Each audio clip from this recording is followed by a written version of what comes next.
Hey guys, nice communications. Welcome to my review of one of my all-time favorite thrillers, Breakdown.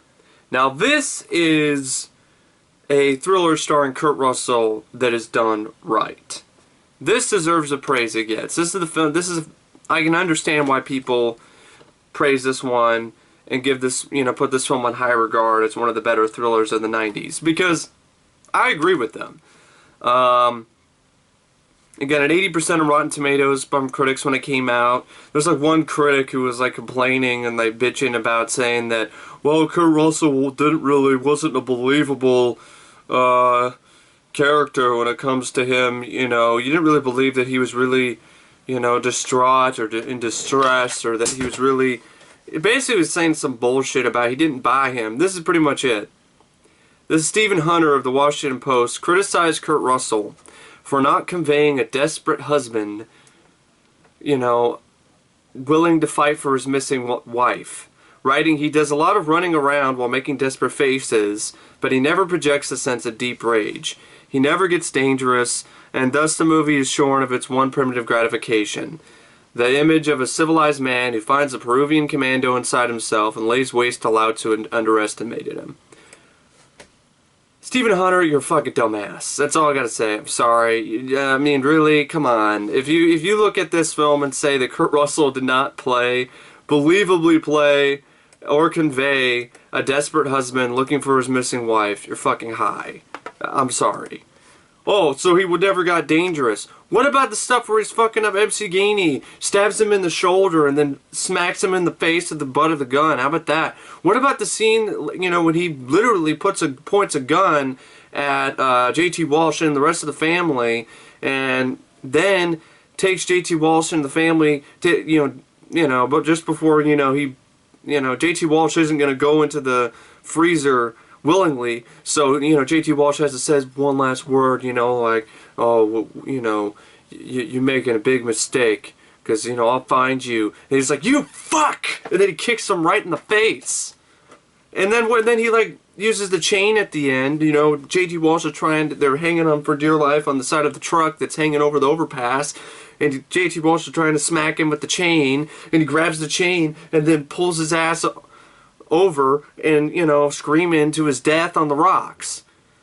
I don't know how the fuck anybody can look at Breakdown and be like, yeah, Kurt Russell, that's not a believable, desperate husband, looking for his missing wife.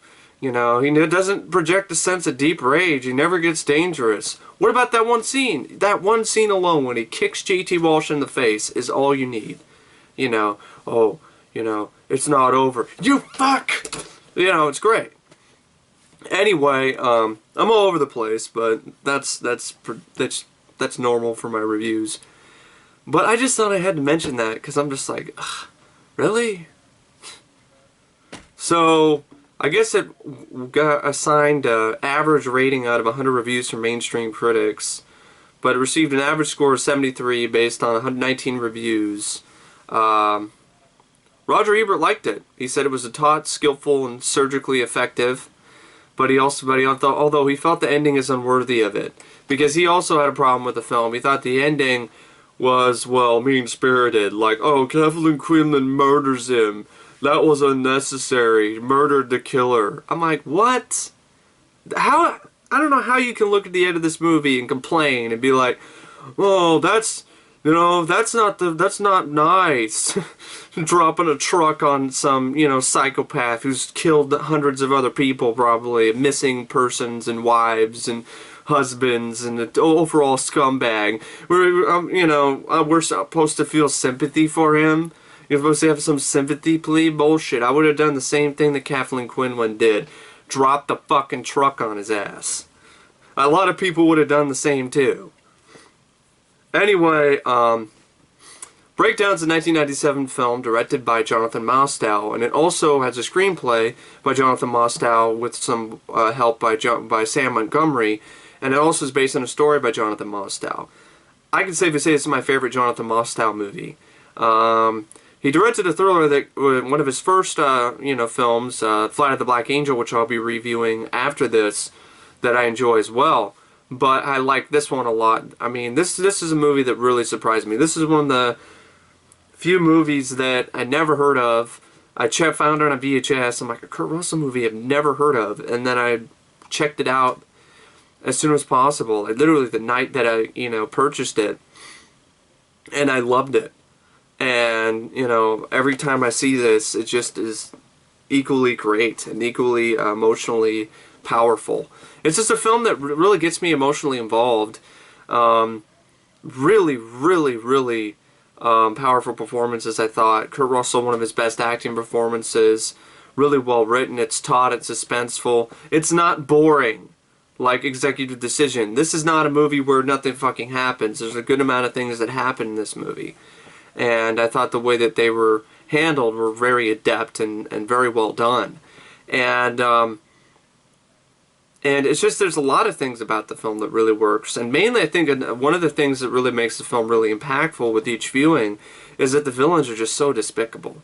J.T. Walsh and his band of unmarried men are some of the most slimiest human beings imaginable. And, they definitely are, worthy of your, jeers. You really are pissed at these, fictional characters. They're just so despicable and so mean-spirited and so just dastardly that you just really, you're just rooting for them to get their asses kicked. And that's a sign of a great movie of this type, is when you have villains that are as equally memorable as the lead, as the hero, and in this case, Kurt Russell. Now, the film also has a score by Basil Poledouris, which is, I think, one of the last scores he did before he passed away. And it's really too bad. I miss Basil Poledouris already. He's one of my favorite composers. Did the score for RoboCop, and Hunt for October, and Conan the Barbarian, as well as others. And he does a good job here. I thought the score really worked well in the sequences when it needed to be suspenseful and when it needed to have a little bit of emotion, or maybe add a little bit of tragic sympathy, or something like that. It also did a good job with that as well, especially like the little bit of the score that plays pretty much at the end of the film. And it was produced by Dino De Laurentiis' company. One of the last films I think he produced before he passed, or before the company really didn't, stop making movies. Or they kept making movies under DEG, I think, and or DEJ, or one of those, because I know the same company produced ICU, but not the same one that produced this. This was a Spelling Films and the Dino De Laurentiis company. And it was, distributed by Paramount Pictures. It was actually released on my birthday in 1997, which, that's pretty cool. The Breakdown came out on my birthday on May 2nd, and it had a budget of $36 million, and it used it really well. And it had a box office of about $50 million. So it wasn't a huge hit, but it made enough, and then it seems to have gotten its critical acclaim from people on the internet. It's got a 6.9 out of 10 on IMDb, which is a pretty high rating. I'd give it higher than that, because personally I find nothing wrong with this movie. I really don't. I feel this movie is one of those few rare, nearly flawless films. I just think everything works about it. And if you're one of those that's going to bitch and complain about the premise, I wouldn't let my wife get on a truck with some trucker, so that would have never happened. I'm like, well, then there would be no movie. So I really do hate nitpicking like that. I try to avoid that even in like the movies that I hate, that I don't like. I try to avoid that type of nitpicking. Try to do that kind of shit. Because it's one of those obvious sort of things. It's like you have to suspend your disbelief and realize this is a movie. This is not real life. Even though the tagline is it could happen to you, it still is a movie. Because, a lot of stuff that Kurt Russell does, not everyday guy's going to do that. Yeah, not an everyday Joe is going to do that stunt on the truck. Run up to a semi, get underneath it, and then climb, climb on the side of the semi and shimmy over to the back, behind the truck. The space in between the truck and the semi. Not your average day, everyday Joe. It's just, you won't see my ass doing that. My skinny ass ain't doing that shit. But that's why it's a movie. You get to see things that you normally wouldn't see in real life. And but I thought, for the most part, it's fairly realistic. You also have, of course, you have Kurt Russell. He plays the lead character, Jeff Taylor. You have J.T. Walsh as Warren Red Bar, who is a great villain, and arguably I'd probably say my favorite role that J.T. Walsh has played. I miss him. He passed away, so, you know, rest in peace, J.T. Kathleen Quinlan does a good job as Amy Taylor, Jeff's wife, Kurt Russell's wife. She doesn't have that much screen time, but she's there enough to at least have an impact. She kind of reminded me a little bit of, like Jamie Lee Curtis, like, you know, in this type of role, you know, she's basically, you know, the damsel in distress in this film. M.C. Gainey is Earl, who's an equally despicable piece of shit, just like J.T. Walsh in this movie. Jack Noseworthy is Billy, who acts like he's simple-minded, but really is just a ruse, and he's part of the gang, and he's a pretty big asshole as well. And then there's this fat fuck, Al, played by Ritch Brinkley, and then Moira Harris plays Bar's Red's wife.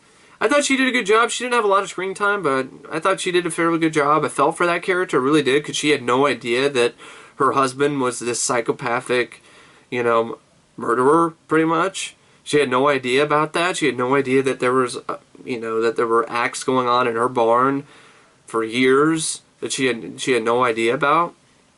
So, you know, I do feel for her character, although I feel that her sort of change of heart, like in the, you know, the scene where Kurt Russell has them at gunpoint, and she's all like, the kid has got the gun pointed at Kurt Russell, and she's like, do it! I thought that was a little bit out of character. It just seemed really random.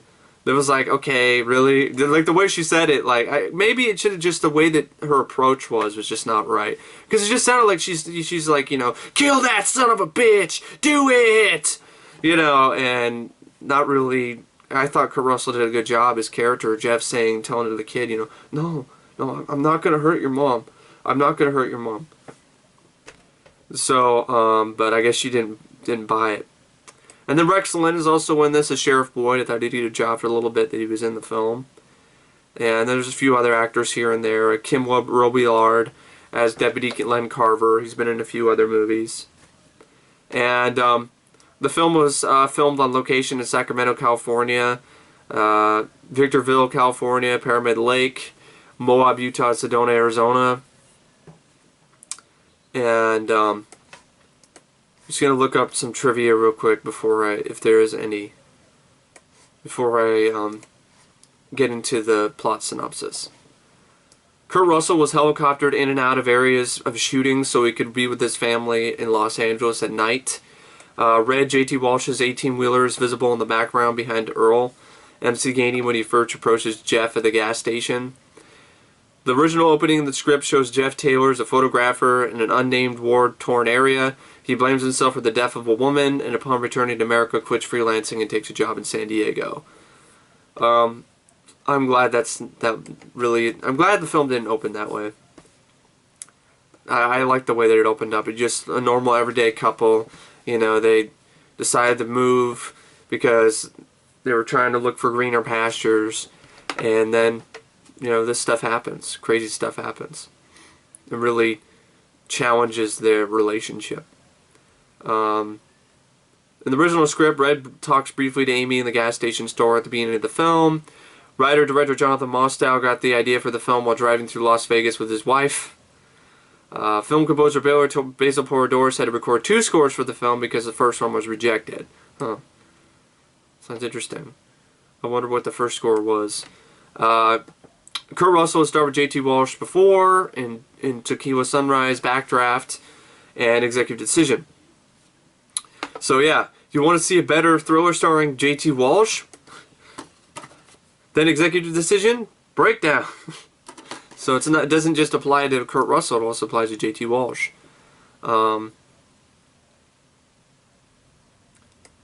Yeah, the game Red's son is playing in the house is Ultimate Doom. I knew that was a Doom game. And then in the script there's a scene after the bridge climax with Jeff and Amy. Excuse me, I gotta read. I have my camera set up literally in front of the... Fuck it, I'm just gonna move it for a second so I can read the In the script, there's another scene after the bridge climax with Jeff and Amy back at the farm talking to the FBI. The film finishes with a line by Amy, "Next time we fly."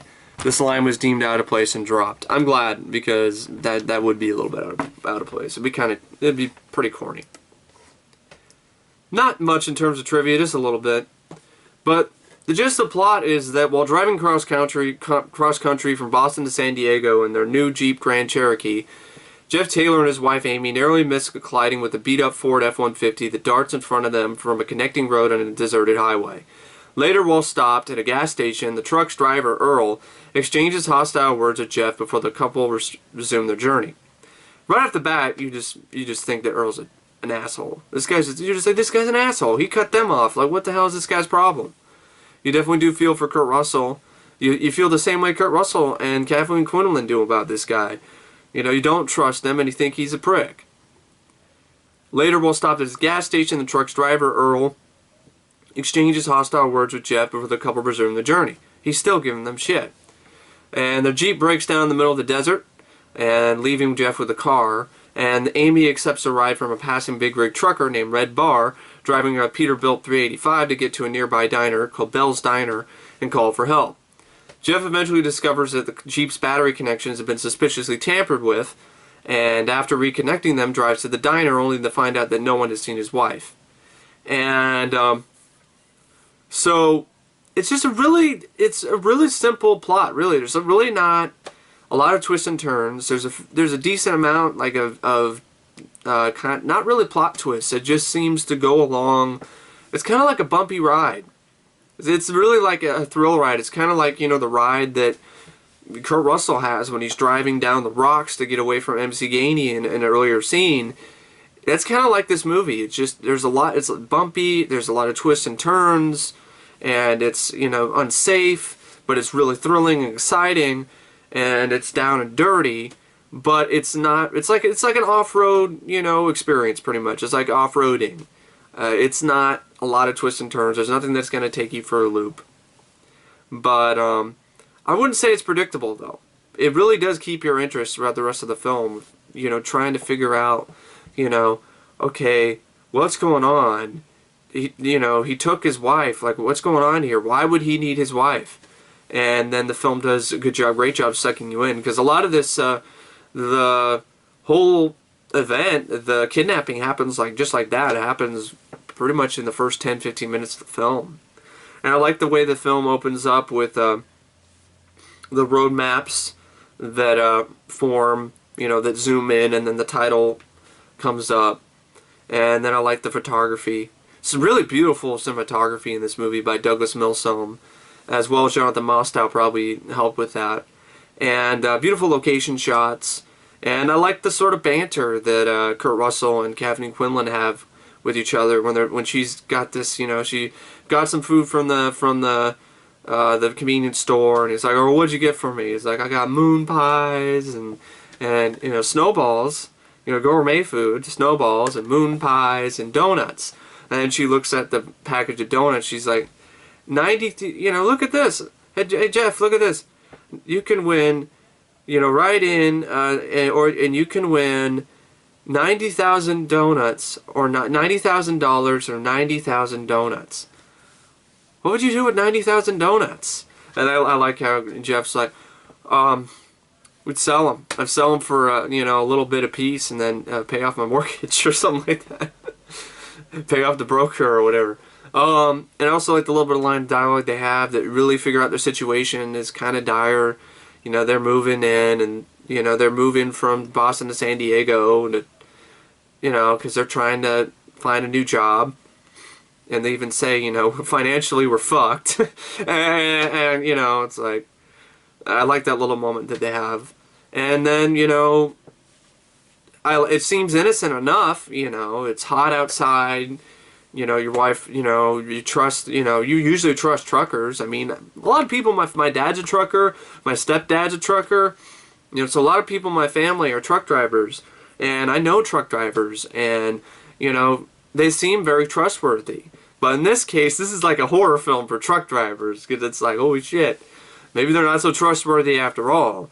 because you can't judge a book by its cover. A lot of sociopaths, a lot of psychopaths put a smile on, you know, and they're all hospitable and nice and everything, and then they kidnap your ass and throw you in a freezer to die, or rape you and kill you, or do all kinds of horrible shit to you.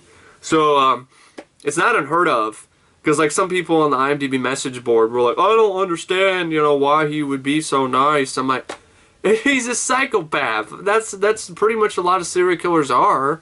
They put a facade on, like, hi, nice to meet you, like this really nice guy, but really, no, they're not nice at all. And J.T. Walsh's character, Red Bar, is no exception. I think J.T. Walsh does a great job playing both roles, playing the role of the nice guy. Well, I'm here to help you, you know, yeah, I'll give you a ride.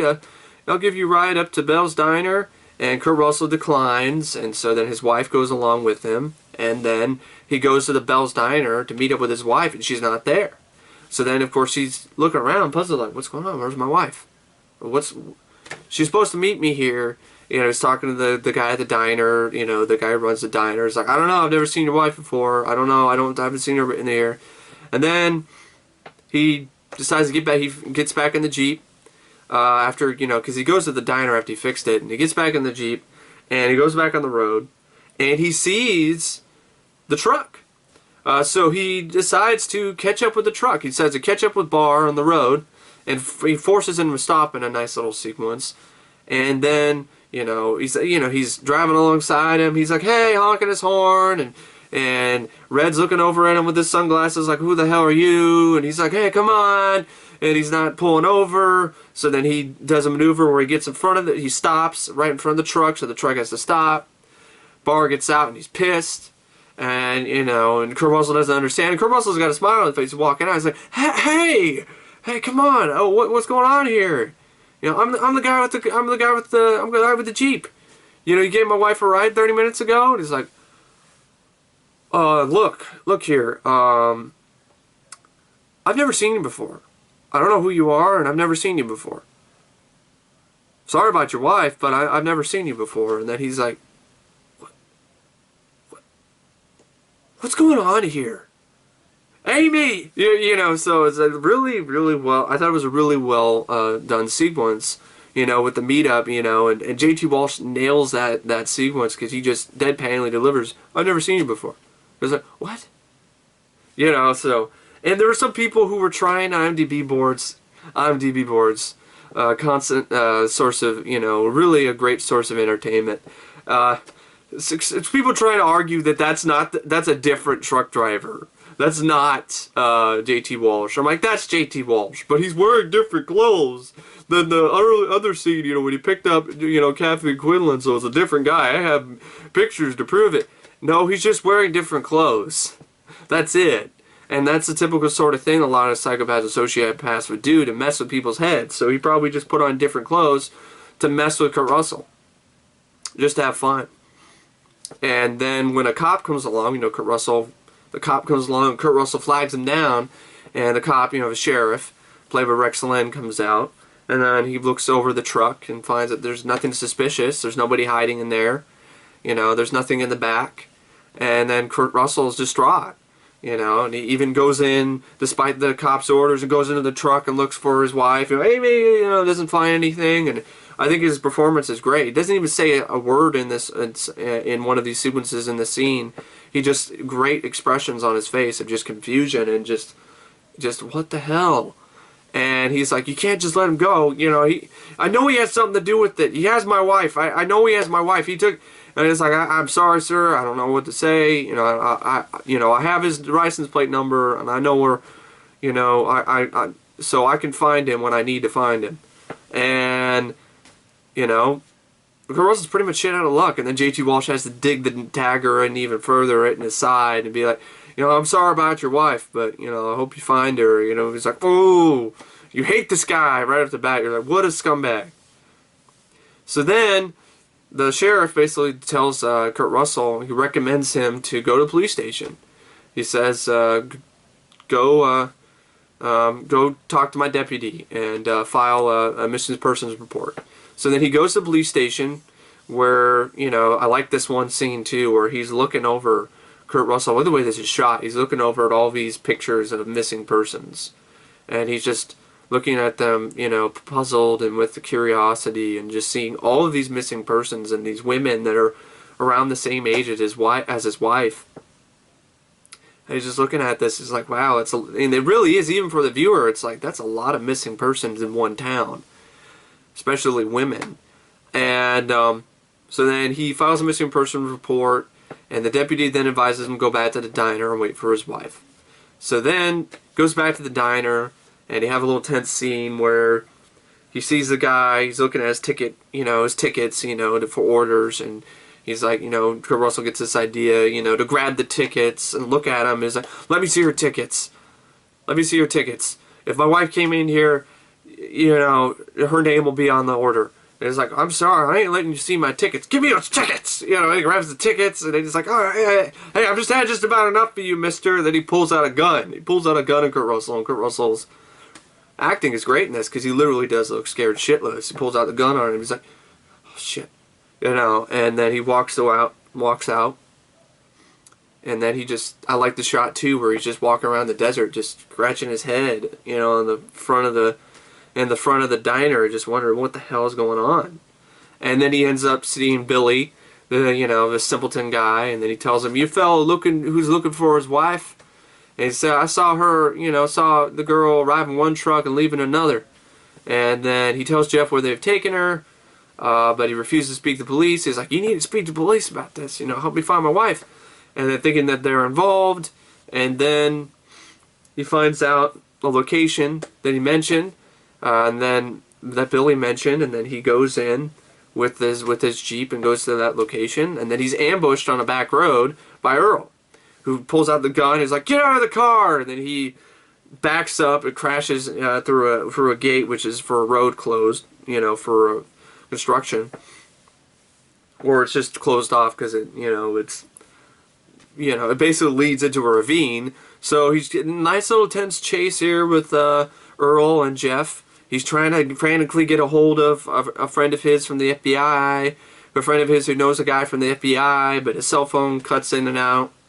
His cell phone signal cuts out. I like what he's driving. I like this, you know, I like his line delivery where he's getting chased by Earl, and he's like, son of a bitch!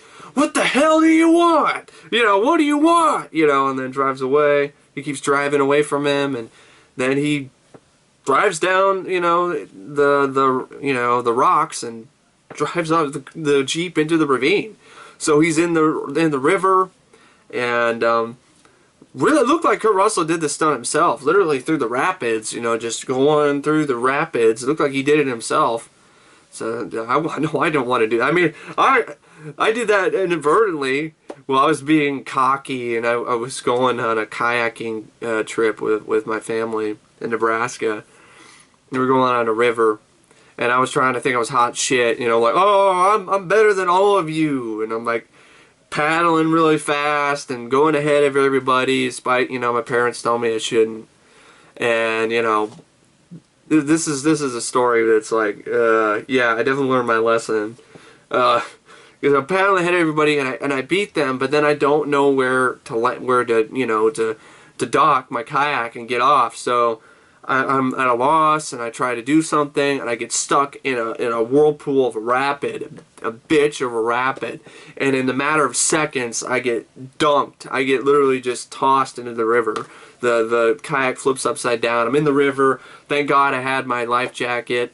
Parents come along, and of course, Mom's scared. Of course, I was scared. I'm holding on to the kayak for dear life, going down this river.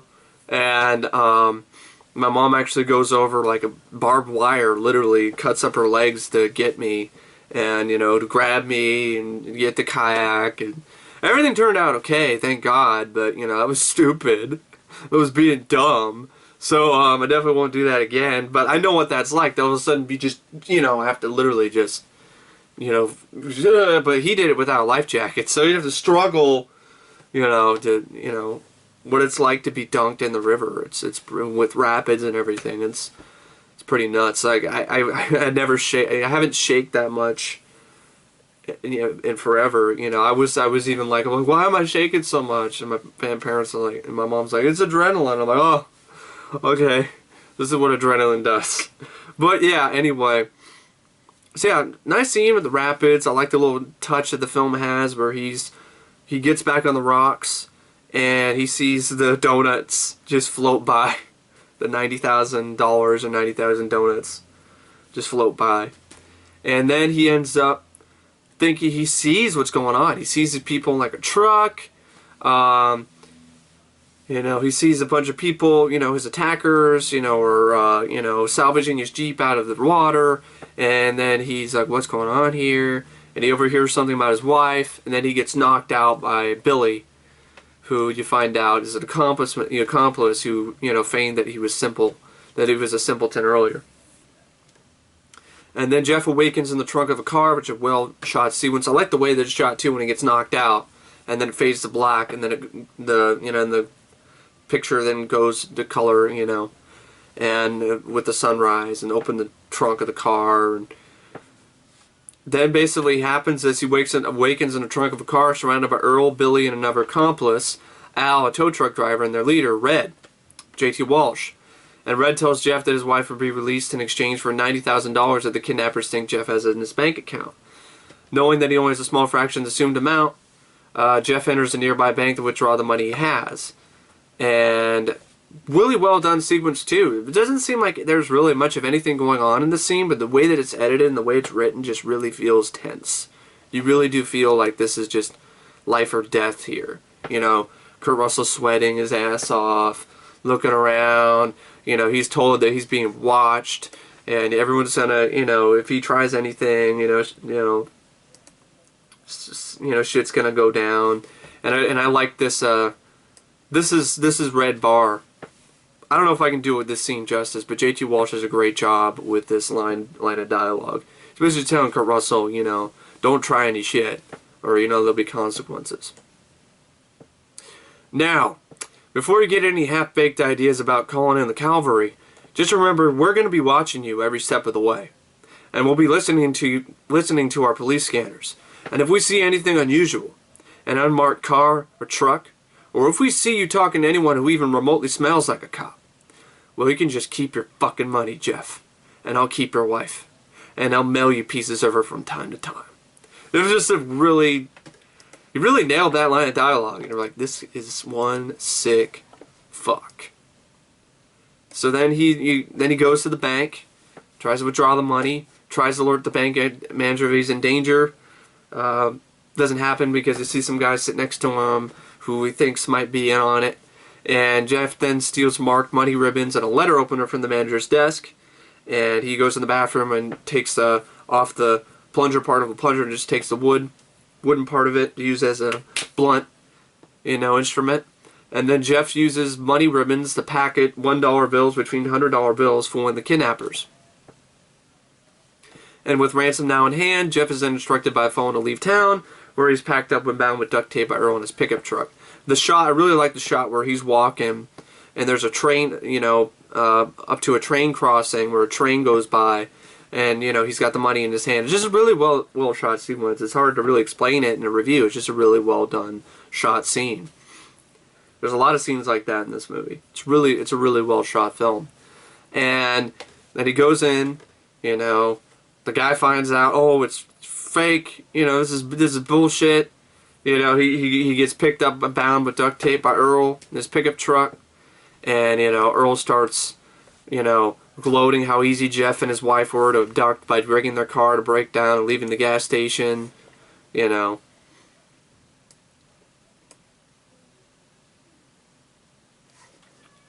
And, so, it was so easy, you simple fun, rich fucks, And then it also brags that he intends to kill Jeff and his wife anyway. And then he discovers, that, oh shit, he's looking at the money. There's like, this is just a bunch of ones, you son of a bitch. And then Jeff frees himself, he uses a letter opener, cuts the duct tape, stabs her on the chest in a crowd-pleasing moment. And there's a struggle in the car, in the pickup, and speeding all over the place. Jeff takes over the vehicle, smacks him in the face with the butt of the gun in a crowd-pleasing scene, and then he duct tapes him together. I'm reviewing something right now, Mom. I'll feed the cat later. So he duct tapes him up. He's got him bound. You know, he even duct tapes his neck to the you know, the chair of the truck. And he's like stopping. He's like, I'm reviewing something. I'll feed the cat later. God. Anyway, so he's, you know, got them duct taped to the chair, and he's like torturing him pretty much. He's like, you know, stop, tell me where my wife is. And he was like, I don't know until you shit. I was like, I bet this baby can stop on a dime. But he's like stopping the truck and just like choking the guy every time he's stopping the truck. Police officer, Sheriff Rex Linn sees all this going on. Sheriff Boyd, he asks him to stop. He thinks Kurt Russell was the one he's got him at gunpoint. He's torturing this guy, so he thinks he's the one that's, you know, the problem. And he asks Kurt Russell to get his hands and, you know, get on the ground, hands above your head, get on the ground. And tragically, Earl gets away from his restraints. He says that, you know, the officer's like, are you okay driving the truck? He's like, yeah, I'm fine. I hurt a little bit, officer. I'll be good. And then he pulls out a gun from his boot, and then he just shoots the officer right in the shoulder and the chest. It's kind of not really, you really don't know if he lives or not. Like, he's still alive by the time that Kurt Russell, you know, that he calls for officer down, the ambulance is on the way. But just before he, you know, passes out from loss of blood pretty much, he manages to shoot M.C Gainey dead. And then Kurt Russell, from the location, it was a truck stop in Texaco, and he finds out where Red Bar is going to be, and he goes after him. And he ends up chasing after his big rig, and actually does gets into the undercarriage of the trailer, and a really tense, you know, exciting, thrilling sequence. You know, really great stunt work, real stunt person, you know, climbing from underneath the trailer and up, you know, climbing up the trailer, you know, and then shimmying on the side of the trailer on the speeding highway. Really great, really taut, well, you know, shot sequence. And he ends up riding the truck all the way to Barr's house. And that's when he, you know, he gets off the truck, you know, from in between the cab and the trailer, and gets into a barn where, you know, he ends up seeing, he thinks that his wife is dead, as they pull his wife out from, you know, underneath a compartment in the tow truck guy's truck, in Al's truck. And you just see this white, you know, burlap sack pretty much, and it's like, oh, she's dead, great, we don't have to do anything. And then they're about to, you know, get rid of her, and she starts kicking and fighting, and they end up basically taking Kathleen Quinlan, kicking and screaming in this sack, and taking her into this freezer that's sitting in a trap door in the barn, and just leaving her to die. And Kurt Russell's in there watching all of this. And I like the shot where she's, you know, getting dragged into the freezer, and she's scared, and she sees an eyeball looking at her through a hole in the floor, and the floorboards from above her head. And, you know, it's a blue eye. She's like, you know, it's her husband. Her husband's there, and he's there, and he's waiting for the right time to save her. And then he ends up coming with the plan that he's got to go in, and he goes in with a gun and goes in with the family while they're, you know, Red and his family are eating breakfast, and holds them at gunpoint. And he's trying to get Red to release his wife pretty much, and to get revenge on these fuckers, and possibly wipe them out. And you're cheering for Kurt Russell in the scene. And then the kid shows up, Red's son, and he's got a gun, a rifle, up to Kurt Russell. Kurt Russell's like, you don't want to do it, kid. You don't want to do it. You want to do it. And then that's the whole thing where I didn't like the way it was approached, where the actress Moira just goes, shoot him! You know, do it! And Kurt Russell knocks the gun away from the kid because he's too scared to do it, and shoots Al right in the chest and like in the shoulder. And then he goes and, you know, takes Red by gunpoint to the trap door. He has the wife unlock the trap door, go in the freezer, and find his wife. And then you have the cool scene where he's trying to put him in the the freezer, and give him his just desserts, and he's like, oh, wherever you go, I'll find you. That whole bullshit. And he's like, you better remember this, fella. Because no matter where you go, you fuck! And then he kicks him right in the face, sending him down to the cellar. And you get the gist that possibly Red and the guys might have raped his wife too. By this line of dialogue early in the film, where Red's like talking to Jeff, and he's like, "You're a tough man to get a hold of, Jeffrey." And Jeff's like, "What do you want?" "It's not what I want. It's what you want, and how bad you want it, because it's gonna cost you. Can't show it to you right now." But it's about 5'5", 115 pounds. 3 or 4 of that just pure tit. Nice curly brown hair upstairs and down. Interested? You're just like, oh, what a sleazeball. And so then eventually, he ends up, he gets his wife back, and they end up trying to escape. And a harrowing sequence, Billy chases after them.